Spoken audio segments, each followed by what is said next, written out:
কল্যাণ বন্দ্যোপাধ্যায় যদি করে থাকে বেশ করেছে, ভালো করেছে, আবার করবে, কেন করবে না? তিনি এইভাবে যদি দলদাসের মতো কাজ করেন, উনি ঠিক করেছেন, এটা করা উচিত, আরো করুন। ব্যঙ্গ রাষ্ট্রপতিকে উপরাষ্ট্রপতিকে করা, এটা কি খুব ক্যাজুয়াল বলে মনে হচ্ছে আপনাদের? খুব নিছক মজা, একটা হাসতে হাসতে একটা কোনো comedy show, comedy circus, casual মনে হচ্ছে?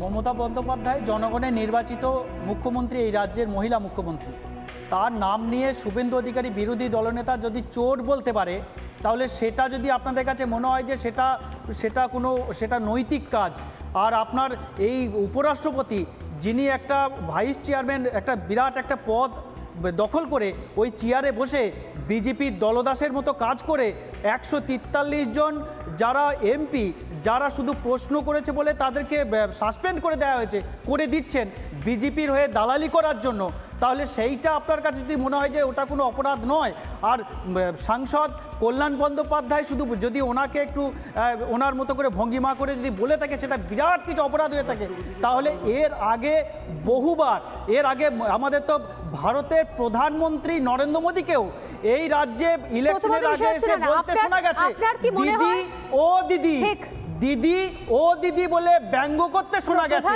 তখন কোথায় ছিলেন আপনারা? তখন তাকে ডিবেট শো হয়নি। দিদি সম্ভাষণ হচ্ছে ব্যঙ্গ। আচ্ছা, আর আপনি রিপাবলিক বাংলা স্টুডিওতে বসে উপরাষ্ট্রপতিকে বিজেপির দালাল বললেন, কোট আনকোট ভুল, আমি না শুনলে বাকিরাও শুনেছে। তিনি যে চেয়ারে বসে 143 জন এমপিকে সেখানে শুধুমাত্র নির্বিকার ভাবে, মানে গায়ের জোরে, ক্ষমতার জোরে, কলমের জোরে সে জোর করে তাদেরকে সেখানে সংসদের বাইরে বার করে দিচ্ছে। নাম কি? রাষ্ট্রপতির নাম হচ্ছে না এটা অসাংবিধানিক? দেশের রাষ্ট্রপতির নাম কি? না না, দেশের রাষ্ট্রপতির নাম কি জানেন? দ্রৌপদী মুর্মু। তাকে কি ভাষায় আক্রমণ করেছে আপনার দলের নেতা মন্ত্রী, আপনি জানেন? না না, আপনি কি জানেন সেই রাষ্ট্রপতি যখন সেই এত আক্রমণের আপনারা যখন কথা বলছেন, সেই রাষ্ট্রপতিকে সেই আপনি যে কথাটা বলতে চাইছেন যে দ্রৌপদী মুর্মুকে সেই সংসদ ভবন উদ্বোধনে তাকে আমন্ত্রণ করা হয়নি, আপনি কি কথা বলতে চাইছেন আর কি বোঝাতে চাইছেন?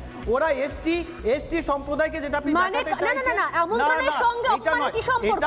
এটা সম্পূর্ণভাবে গাজওয়ারি করে ভারতীয় জনতা। দেখুন, এই জগদীপ ধনখড় সাহেব যখন বাংলায় ছিলেন ওই রাজভবনটাকে বিজেপির পার্টি অফিস বানিয়েছিলেন, আজকে সেখানে একটা এত বড় দায়িত্ব সেখানে আবার বিজেপিকে সুবিধা পাইয়ে দিচ্ছে, তাদের হয়ে কাজ করছে, দলদাসের মতো কাজ করছে। না না, আমি জানি না এটা কি আদৌ এই ধরনের কথা বলা যায়? দিদি ও দিদি বলে কাকে রাজভবন, পার্টি অফিস, এই রাজ্যের মহিলা মুখ্যমন্ত্রীকে বিজেপির দালাল, আমি এই ভাষাগুলো কল্যাণ বন্দ্যোপাধ্যায় যদি করে থাকে বেশ করেছে, ভালো করেছে, আবার করবে, কেন করবে না?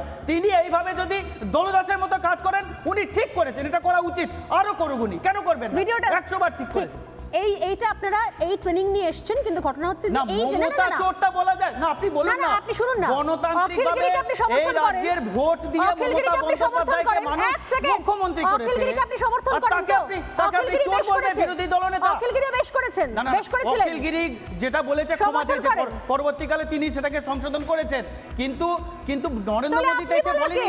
নরেন্দ্র মোদী বলেছেন যে আমি দিদি ও দিদি বলে মমতা বন্দ্যোপাধ্যায়কে যে কটূক্তি করেছি, তার জন্য নরেন্দ্র মোদী মহাশয়কে ক্ষমা চেয়েছেন। না রাষ্ট্রপতির সম্মান আছে, না কোনো মহিলা, যদি সেই পদের গরিমা যদি না রাখে, সেই পদের মর্যাদা, আমি জানি না সেই পদের সম্মান ওনাকে রাখতে হতো। উনি সেই পদটাকে ব্যবহার করে 143 জন সাংসদকে সাসপেন্ড করেছে। ভাবতে পারছেন?